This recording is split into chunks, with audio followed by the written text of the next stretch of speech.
Ngutang, saya ngutang tapi sampai 8.000 triliun, mikir nggak anak cucu yang nanggung? 02 mana mikir ke situ.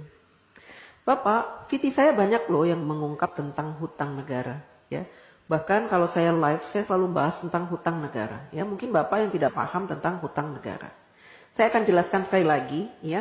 Mumpung saya lagi ada semangat untuk menjelaskan, supaya apa? Bapak tidak menyebar hoax, ya. Bapak tidak berpikiran jahat terhadap pemerintah, ya. Supaya juga menambah pengetahuan Bapak tentang hutang negara, ya. Mudah-mudahan saja penjelasan saya nanti membuat Bapak agak terbuka matanya, kupingnya, ya, pikirannya, wawasannya. Jadi begini Pak, hutang negara, setiap negara ingin mengajukan hutang kepada IMF atau World Bank gitu ya, atau kepada negara-negara lain gitu ya, kepada negara-negara yang mau memberikan hutang, maka harus disepakati oleh wakil-wakil Bapak. Di mana? Di DPR RI. Ya. Bentuk negara kita memang mempunyai aturan seperti itu. Presiden tidak bisa memutuskan segala sesuatunya, apalagi perkara hutang sendirian. Jadi harus dinegosiasikan dengan DPR. Dan DPR punya peraturan bahwa negara tidak boleh berhutang, ya, yang mana pembayarannya, cicilannya itu melebihi 60% dari penghasilan negara. Ya.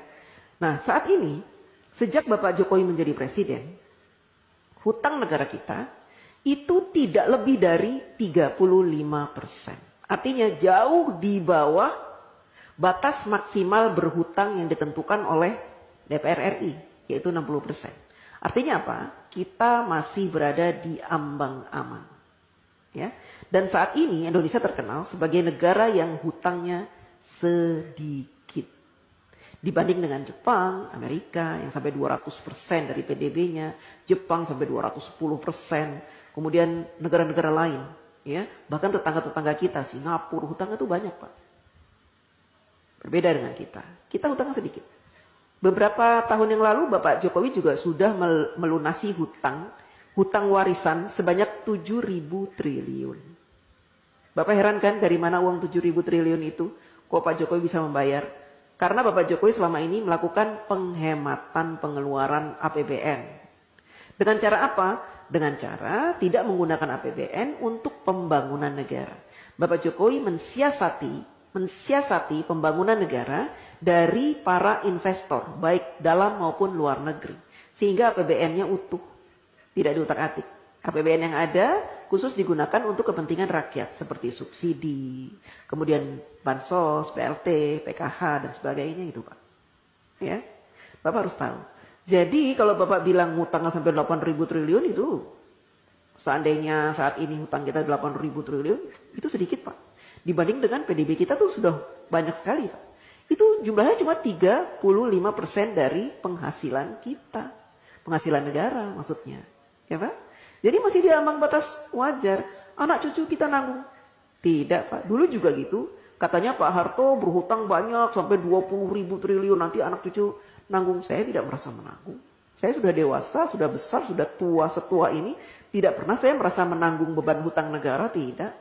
Itu kan hanya kiasan-kiasan yang diberikan oleh orang-orang yang membenci pemerintah. Ya, jadi mereka membuat rumor-rumor seperti itu. Supaya apa? Supaya kita membenci pemerintah. Kan gitu. Kita awam, orang awam, tidak pernah diberikan pemahaman tentang hutang negara. Sehingga yang ada di pikiran kita, hutang, negara berhutang, nanti anak cucu kita akan membayar. Tidak Pak. Ya. Selama pemerintahan itu baik, memberikan kesejahteraan kepada kita, memberikan gaji UMR yang pantas, ya, kemudian memberikan peluang-peluang untuk usaha, sehingga kita punya penghasilan setiap bulan, dan memberikan lowongan-lowongan pekerjaan yang sangat banyak, maka kita tidak terbebani oleh hutang negara, Pak.